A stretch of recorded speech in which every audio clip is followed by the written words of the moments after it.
c'est plus de 75% qui disent j'ai déjà pensé quitter mon entreprise pour des raisons liées à ma santé mentale. On a vraiment le droit de prioriser sa santé mentale et que c'est un cadeau qu'on se fait à soi-même, mais c'est aussi un cadeau qu'on fait à son entourage. On reçoit aujourd'hui Juliane et Elbise pour Simply Well. Et on parle de santé mentale au travail. C'est quoi les problématiques qu'on peut retrouver dans une entreprise ? On estime que le coût de la santé mentale en moyenne, qu'on n'a pas bien traité justement, c'est 3 000 € par an par collaborateur en moyenne. C'est quand même beaucoup plus facile de retenir quelqu'un qui est en train de vaciller sur la première marche que d'aller le chercher quand il s'est cassé les 2 jambes en bas de l'escalier. Par quoi on commence ? Comment ça fonctionne ? Le par quoi on commence, c'est une bonne question. J'en préfère une autre. Ça va être plutôt comment est-ce que je fais pour avoir le meilleur impact. Okay. Ce qui est sûr, c'est que quel que soit le budget, quel que soit le temps, il y a des choses à faire. Il faut traiter ce sujet-là de façon globale parce que la santé mentale est un tout et qu'on peut pas dire moi j'arrive, j'ai perdu quelqu'un de ma famille ou j'ai appris que j'avais une maladie chronique mais j'arrive au travail, là je laisse ça de côté. Comment ça se passe dans une compagnie qui est à moitié remote ? Le bien-être et la santé mentale augmentent jusqu'à 3 jours de télétravail et après stagnent ou a tendance à baisser. C'est quoi toi tes petits tips, tes petits rituels ? Je recommande vraiment à tout le monde, c'est la. Est-ce que t'as checké notre tout nouveau look chez Bien-être Simple ? J'en ai assez parlé ces derniers épisodes, je te laisse tout en description, tu peux aller voir ça directement. Et au fait, merci d'être là toutes les semaines. Ton soutien est vraiment important pour nous. Et puis, tu peux liker cet épisode, le partager et même nous laisser un commentaire si t'as quelque chose à nous dire. Aussi, n'oublie pas d'activer les notifications pour savoir dès qu'un nouvel épisode sort. Allez, je te laisse avec cet épisode hyper important sur la santé mentale au travail.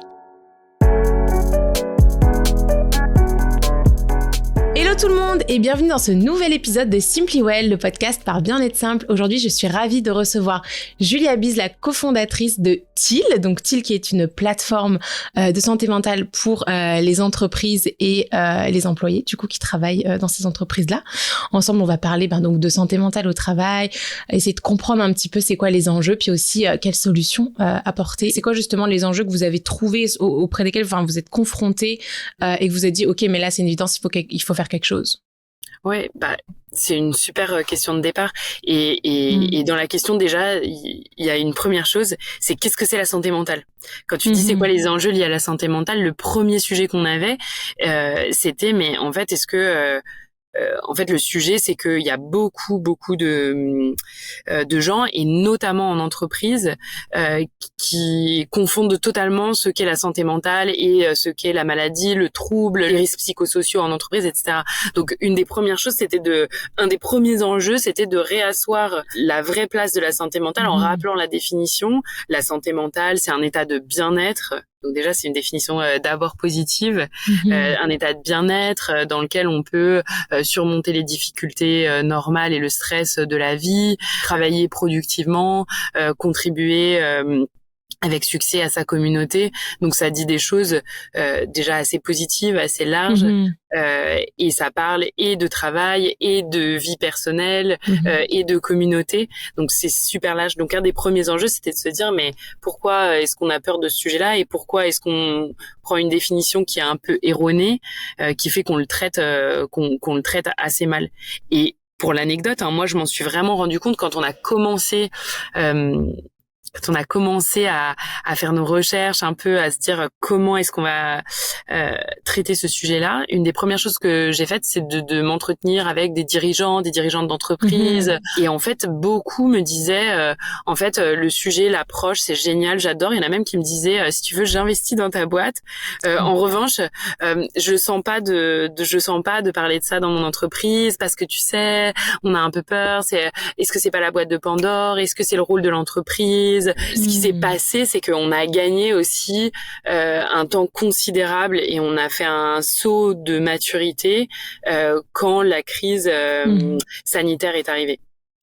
Cette situation sanitaire couplée à ce que moi j'appelle la vague générationnelle, c'est-à-dire qu'en fait ce changement il est aussi porté par les plus jeunes générations, donc les millennials, mais aussi les plus jeunes générations que les millennials, et ça commence avec les millennials, mais c'est plus vrai notamment avec la Gen Z, où il y a un vrai changement d'aspiration, un vrai changement de rapport avec la santé mentale et la façon dont on en parle, un changement de rapport au travail et donc des attentes qu'on a vis-à-vis de l'employeur. En fait, vous cumulez donc le côté un peu impact générationnel qui est hyper structurel avec ce qui s'est passé pendant la crise sanitaire. Et donc là, il y a vraiment eu un changement de paradigme. Et alors justement, c'était quoi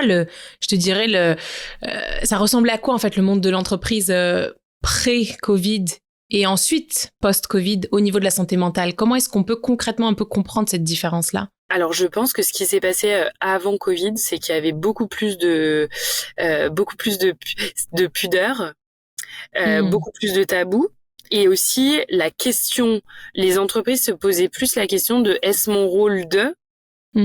Évidemment, il y a un rôle aussi de l'employeur de veiller à ce qui est à la santé physique et mentale des collaborateurs, mais il y avait plus ce côté mais ça c'est pas ma responsabilité, je vais pas regarder. Et je pense que après Covid, et on est encore aussi dans ce changement, ça se fait pas du jour au lendemain, même s'il y a vraiment eu un effet d'accélérateur, on est plus dans, tu sais, moi j'aime bien cette expression, il y a un éléphant dans la pièce. C'est un peu ça. En fait, avant, il y avait un éléphant dans la pièce et on regardait de l'autre côté, mais il y avait quand même l'éléphant. Et on a un peu reconnu, en fait, qu'effectivement, il y avait un éléphant dans la pièce et on arrête de regarder de l'autre côté. Donc maintenant, la question, c'est pas celle du rôle, mais de l'intérêt de l'entreprise à prendre en compte et l'importance de le faire, pour pas être un peu les grands perdants ou les grandes perdantes de ce changement. Tout à fait, ouais. Mais alors, tu dis qu'il y avait, enfin, pour certaines entreprises, il y a un petit peu cette peur d'ouvrir la boîte de Pandore, tu sais, t'as dit tout à l'heure. Et en fait, c'est-à-dire, c'est quoi en fait la peur qu'il peut y avoir derrière? C'est quoi la boîte de Pandore en fait quand tu ouvres justement le sujet de la santé mentale au travail? Ça veut dire quoi? Ça veut dire que il y a plus de discussions, qu'il doit y avoir plus d'investissements qui doivent être faits, plus de coûts. Alors, c'est intéressant, c'est que déjà cette boîte de Pandore, elle n'existe pas. En tout cas, j'ai jamais vu une entreprise dire maintenant qu'on en parle, il y a plus de problèmes. C'est plutôt l'inverse, c'est systématiquement. La peur, c'était de dire en fait, est-ce que en libérant la parole, on va pas créer plus de problèmes? Alors ça, c'est pas quelque chose qu'on observe de fait. Ce qu'on voit, c'est plutôt que en libérant la parole, surtout quand il y a moins de tabous et que c'est incarné aussi par le leadership, on a plutôt des très bons résultats justement pour pouvoir agir en prévention plutôt qu'en curation et pouvoir éviter plutôt les problèmes. Mais c'est vrai que ce qui faisait peur, c'était de dire déjà est-ce que je vais pas créer plus générer plus de problèmes? Donc la réponse est non. Et l'autre, c'est aussi est-ce que je vais pas ouvrir un sujet que je vais pas savoir traiter? Et ça, par contre, ça peut être un vrai sujet. Et c'est aussi là qu'on dit, il y a plein de choses où il faut former en interne, il faut savoir justement traiter ces sujets-là. Mais il y a aussi un moment où ça peut être le rôle d'un tiers d'aider et d'accompagner parce que les managers ne sont pas des psychologues et ça n'est pas leur rôle, parce que les RH ne savent pas toujours comment gérer ces situations et c'est pas leur rôle. C'est quoi les problématiques qu'on peut retrouver dans une entreprise qui mettent pas forcément une priorité sur la santé mentale des personnes qui travaillent? Il y a différentes façons de regarder. La première façon de regarder, ça va être celle qui te montre, ça impacte en fait des indicateurs de performance de l'entreprise. Typiquement, ça va être avoir des départs non souhaités, donc le turnover concrètement, des départs, on sait à quel point c'est compliqué de remplacer, etc. Il y a une super étude de Harvard Business Review là-dessus qui montre que les jeunes générations en particulier, t'as une surreprésentation des gens. Je pense que c'est plus de 75% qui disent j'ai déjà pensé penser à quitter ou quitter mon entreprise pour des raisons liées à ma santé mentale. Donc il y a vraiment un impact direct sur le turnover. Le deuxième, c'est l'absentéisme. Alors ça va varier selon les pays, mais en France et dans de nombreux pays au monde, c'est une ou la première cause d'absentéisme. Donc pareil, ça a un coût, l'absentéisme, évidemment, qui va être important, d'autant que quand tu as un trouble caractérisé, vraiment tu as des troubles plus longs, burn-out, dépression, etc., c'est les arrêts les plus longs, les causes de troubles psy, et avec le plus haut taux de récidive. Donc en France, à titre d'exemple, c'est entre 16 et 20% des jours d'absentéisme qui viennent de raisons liées à la santé mentale. Et le troisième pilier, qui est paradoxalement celui qui est le moins visible, mais qui est le plus coûteux, c'est la baisse de productivité. C'est en fait des gens qui sont trop stressés. Quand t'es stressé, tu vas faire plus d'erreurs, t'es moins créatif. Et on estime que le coût de la santé mentale en moyenne, donc la santé mentale mal adressée ou mal, pas qu'on n'a pas bien traité justement, c'est 3 000 € par an par collaborateur en moyenne. Donc ça veut dire que c'est pas quelqu'un qui est malade, c'est une moyenne sur tous les collaborateurs. Peut-être quelque chose qui est important, c'est que je dirais l'intermédiaire entre ce que tu vois sur tes indicateurs de performance et ce que tu peux voir dans l'entreprise, ça va être typiquement dans l'entreprise, tu vas avoir du stress accru, des rapports dégradés entre les personnes, des choses comme ça. Mais alors c'est ça, tu disais, par exemple, il peut y avoir une baisse de performance par rapport à une personne qui peut avoir vécu quelque chose de difficile dans sa vie personnelle, etc. Mais alors du coup, quand on parle de santé mentale en entreprise, c'est pas forcément tout le temps lié à ce qui se passe dans l'entreprise. C'est une super question, Sharon. Moi, c'est vraiment mon combat, ça, de dire, il y a deux choses. Il y a ce qui se passe dans l'entreprise et donc ce qui a pour source l'entreprise. Ce qui a pour source l'entreprise, ça a un nom, c'est les risques psychosociaux. Donc là, ça va vraiment être, tu vas avoir des facteurs de risques psychosociaux qui vont être l'intensité du temps de travail, les exigences émotionnelles liées à ton travail, le fait d'avoir ou de pas avoir du tout d'autonomie, tu vois, le micromanagement, tu vas avoir l'insécurité de la situation de travail. Ça, c'est ce qu'on appelle les facteurs, en gros, des risques psychosociaux.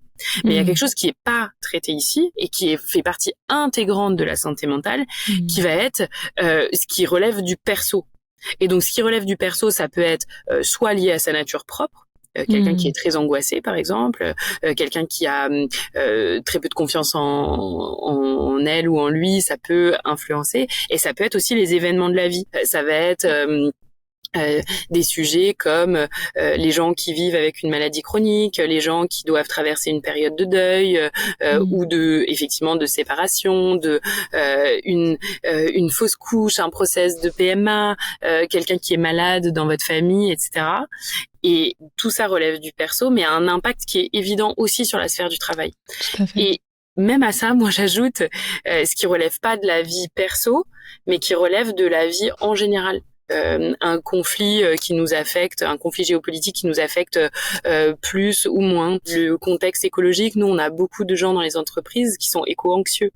Nous, notre très très grosse recommandation, c'est de dire il faut prendre les gens dans leur globalité, et donc ça veut dire prendre la santé mentale au global, comme le fait la définition de l'OMS très bien, qui dit c'est et le fait d'être productif et de pouvoir travailler de façon successful sur son lieu de travail, les risques psychosociaux, mais aussi traverser les événements de la vie en sachant gérer le stress et avec résilience.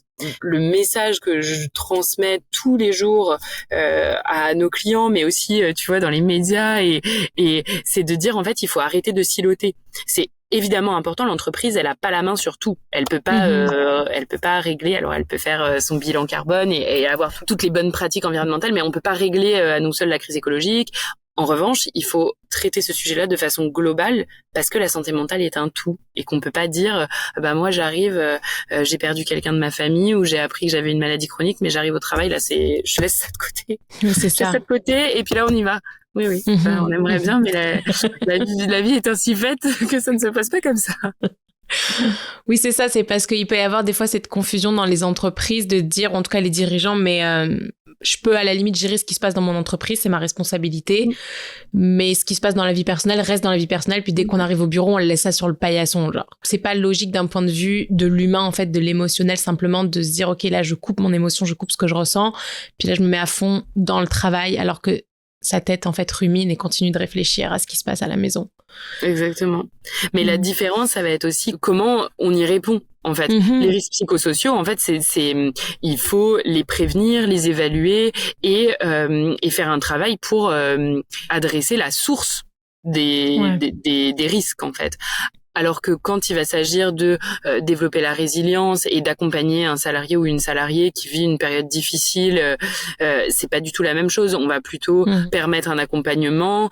Donc nous, par exemple, on va proposer un accompagnement et digital et avec des séances de psy, parce que c'est là aussi qu'il faut faire la distinction entre les obligations, la responsabilité de l'employeur et sa capacité à accompagner, mais à pas se substituer à un psychologue ou un psychologue.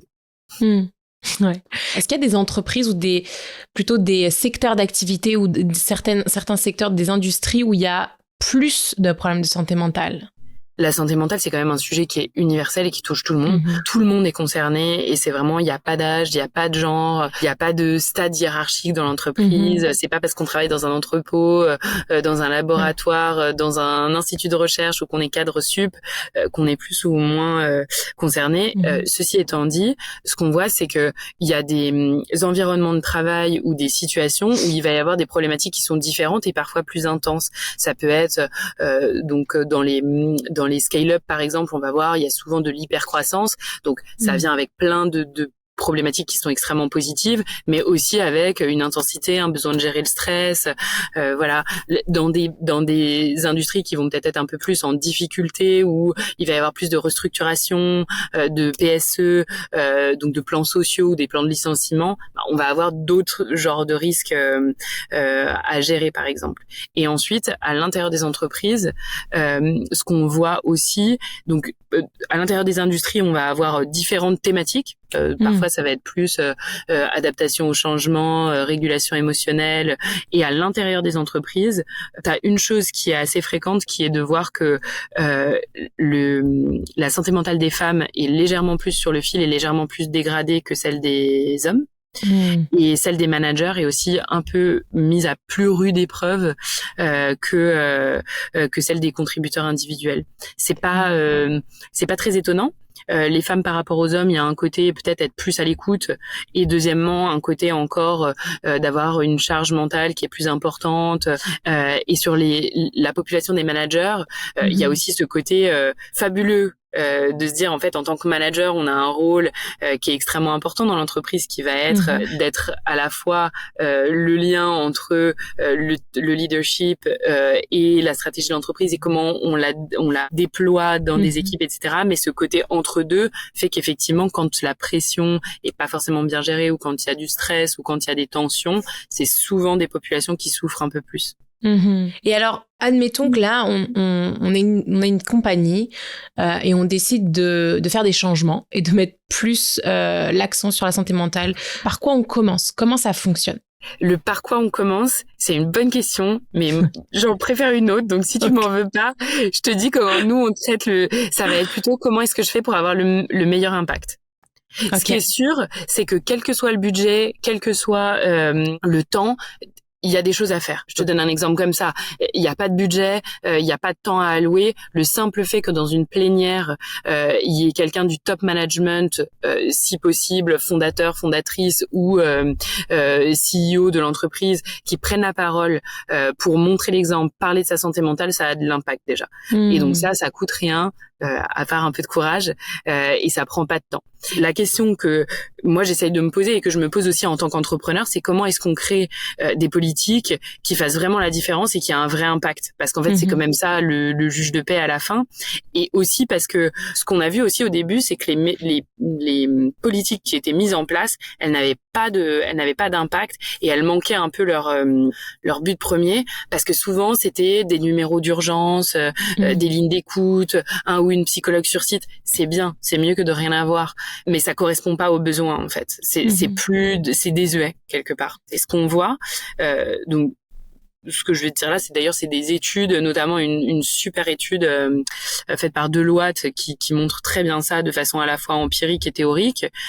Les aspects essentiels pour qu'une politique marche, ça va être que ce soit un changement culturel à l'échelle de l'entreprise. Le deuxième, ça va être d'avoir un focus sur la prévention. Parce que moi, j'aime bien reprendre cette phrase qu'un psychiatre avec qui on travaille, qui est dans notre conseil scientifique, m'a dit un jour au tout début de notre collaboration.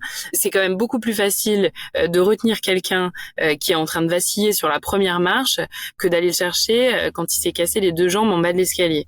Et en fait, c'est ça, faire de la prévention concrètement. Ça veut dire comment est-ce que on détecte très rapidement, comment on évite les comportements de se mettre en place, et donc il va y avoir vraiment un fort effort à mettre sur la prévention. Alors que très longtemps, on traite depuis des décennies la santé mentale comme quelque chose dans l'urgence. Il y a une crise, il y a un burn-out, il y a un suicide dans une entreprise, et en fait, ça rend les choses beaucoup plus compliquées. Bien sûr, il faut le faire, et bien sûr, on peut pas éviter les crises. En revanche, c'est beaucoup plus facile quand on a fait tout le travail sur la prévention avant. Ça, c'était le deuxième point.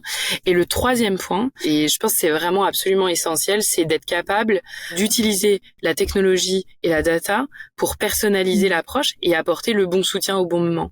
Parce que toi, moi, tes auditeurs et tes auditrices, et chacun et chacune d'entre elles ont des situations qui sont particulières, qui sont inhérentes à leur personne et au moment dans le temps où ils ou elles sont. Et en fait, si on approche de façon un peu générique avec des bonnes pratiques, des grands concepts, c'est bien pour faire de la prévention, mais pas pour vraiment aller engager chacune et chacun de façon individuelle. La data science, l'intelligence artificielle, c'est aussi un moyen exceptionnel pour être capable d'apporter la bonne réponse au bon moment, à la bonne personne, et donc avoir le maximum d'impact. Ouais. Et alors, c'est la responsabilité de qui, quand on voit peut-être un collaborateur qui se sent pas bien ou qu'on a l'impression qu'il y a des signaux qui sont peut-être indicateurs de quelque chose qui va pas, est-ce que la responsabilité est toujours au manager? Est-ce que quelqu'un d'autre peut faire le travail? Comment est-ce qu'on peut justement essayer de repérer ces signaux-là et avancer justement pour aider cette personne ou s'aider soi-même? Déjà, tu as totalement raison. La première question, c'est repérer les signaux faibles. Déjà, ce qui est important, c'est que les signaux faibles, ils peuvent être comportementaux, physiques, psychologiques, ou plus on dit collectifs, si vous voulez. Si tu veux. Donc comportementaux, ça va être est-ce que par exemple quelqu'un qui se met à être en retard tout le temps, qui devient agressif ou qui peut avoir un peu des sautes d'humeur physique. Donc ça c'est plus difficile quand c'est pas sur soi-même de le voir, mais ça peut être quelqu'un qui se met à avoir des maux de tête fréquemment, des troubles du sommeil, des problèmes digestifs, des problèmes cardiovasculaires, une éruption cutanée.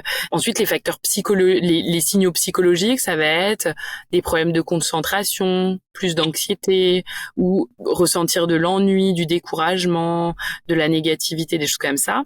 Et collectif, où c'est plus social ou collectif, on peut dire quelqu'un dont on voit que il prend du recul par rapport à la vie de l'entreprise ou à la vie sociale. Alors quand on voit quelque chose comme ça en tant que manager, le premier réflexe ça peut être un peu celui-là faut le secouer, il y a quelque chose qui va pas. En fait, il faut vraiment réfléchir à est-ce qu'il y a eu un changement. Quelqu'un qui n'a jamais été en retard et qui se met à être en retard, peut-être c'est qu'il a juste décidé d'arrêter de mettre son réveil, c'est peu probable. Peut-être aussi que ça cache quelque chose qui va pas très bien.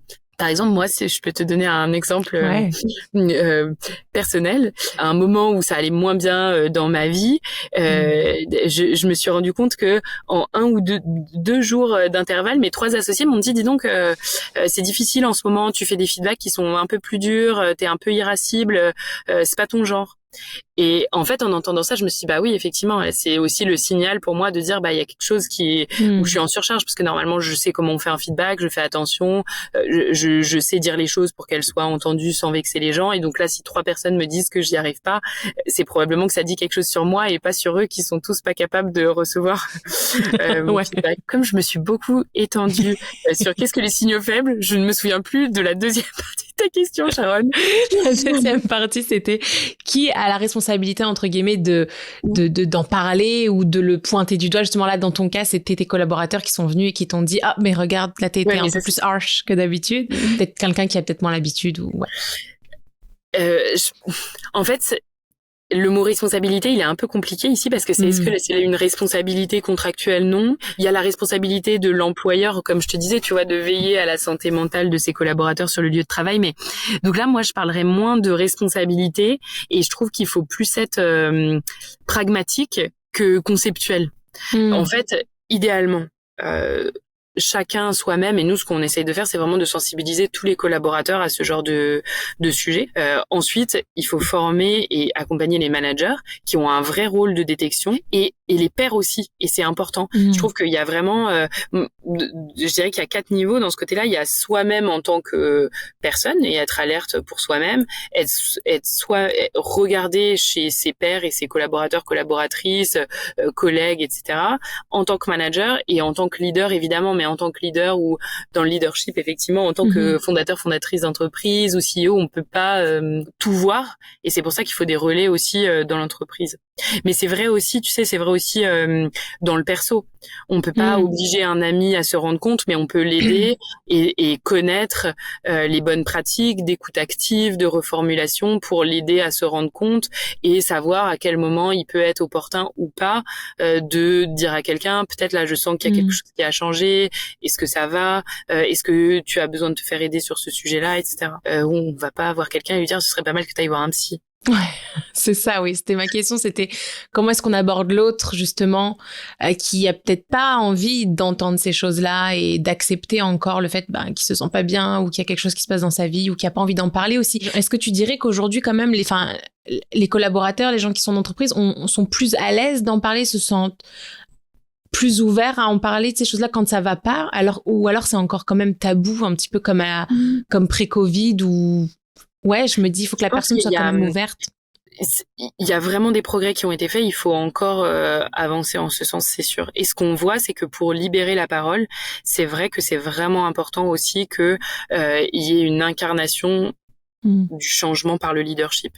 Savoir dire moi j'ai frôlé le burn-out ou moi j'ai vécu ça dans mes équipes sans savoir le reconnaître et j'en ai souffert et je pense que c'est important, etc. Ça aide vraiment à libérer la parole.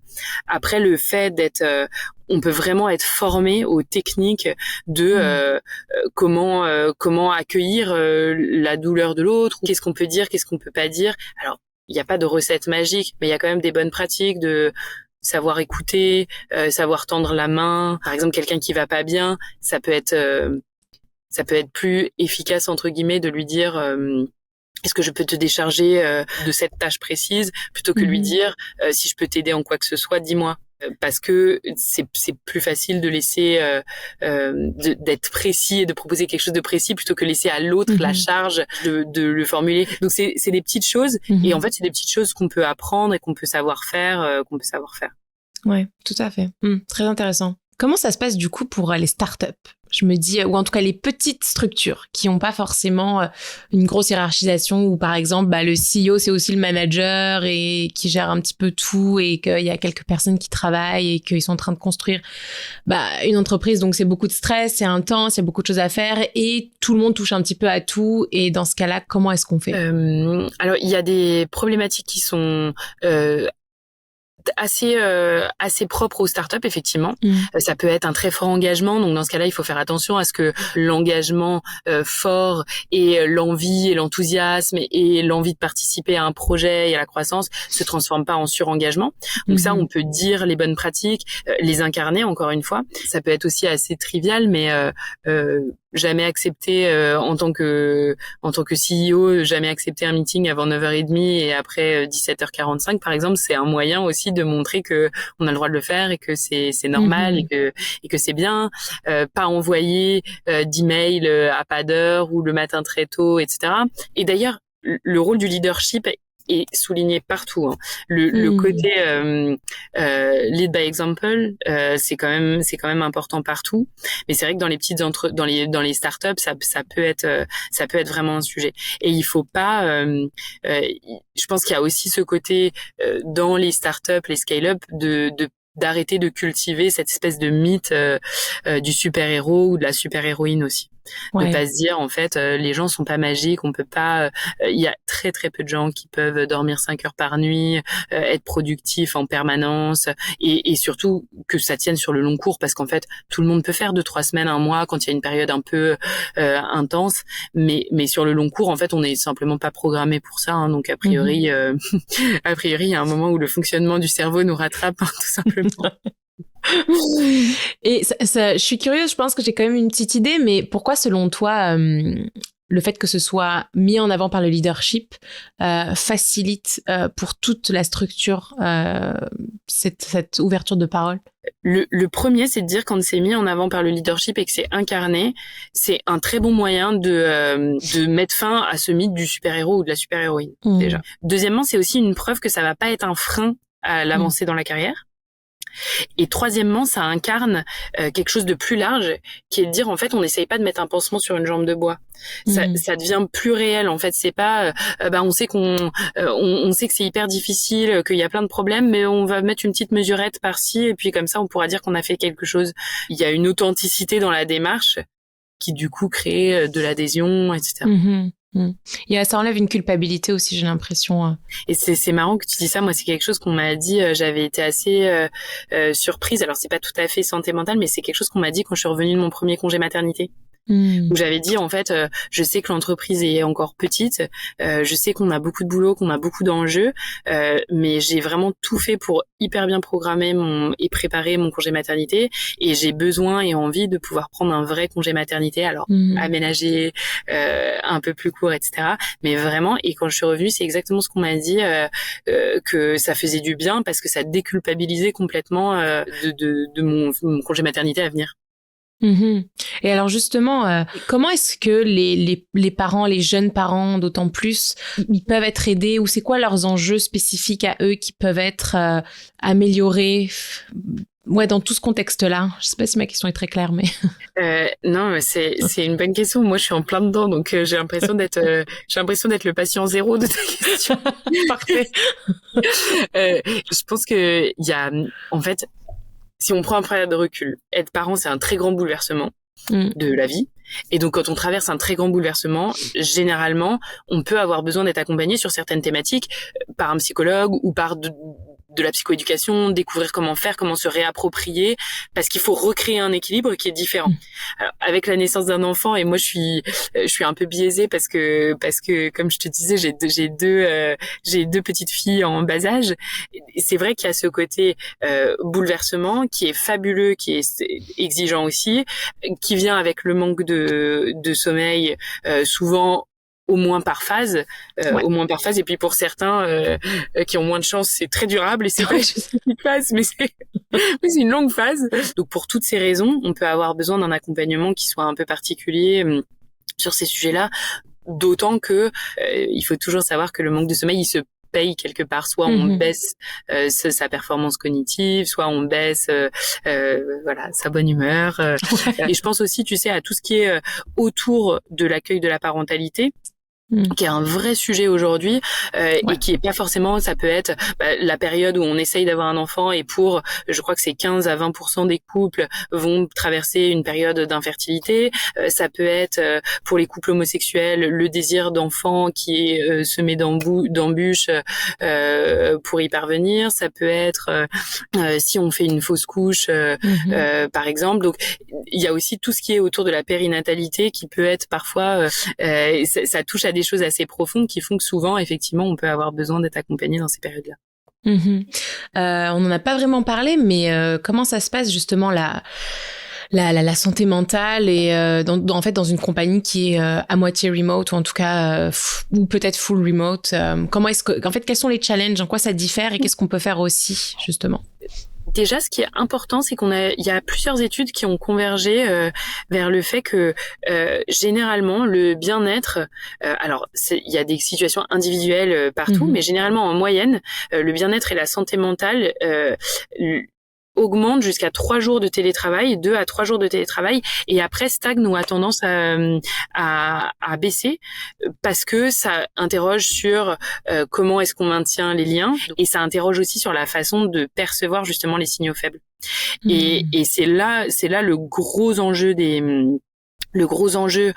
en télétravail, en full remote ou même quand il y a une grande partie de télétravail, ça va être comment est-ce qu'on peut créer des rituels managériaux, des rituels d'équipe pour recréer un peu toute la partie informelle.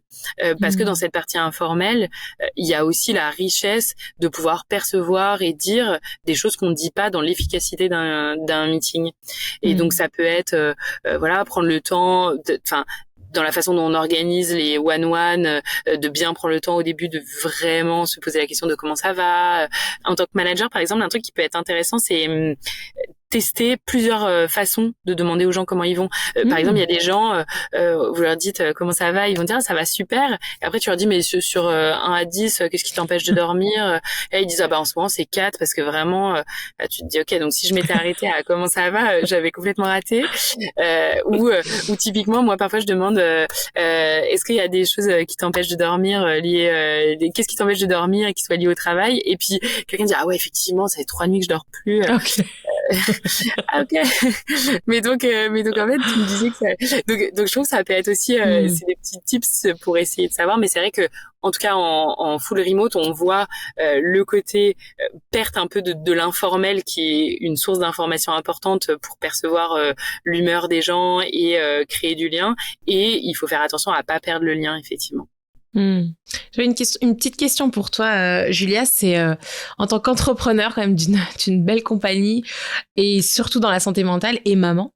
C'est quoi toi tes petits tips, tes petits rituels, les petites choses qui te font du bien, les petites choses qui t'aident à justement traverser ces quotidiens qui peuvent être chargés, j'imagine? Alors j'en ai plusieurs.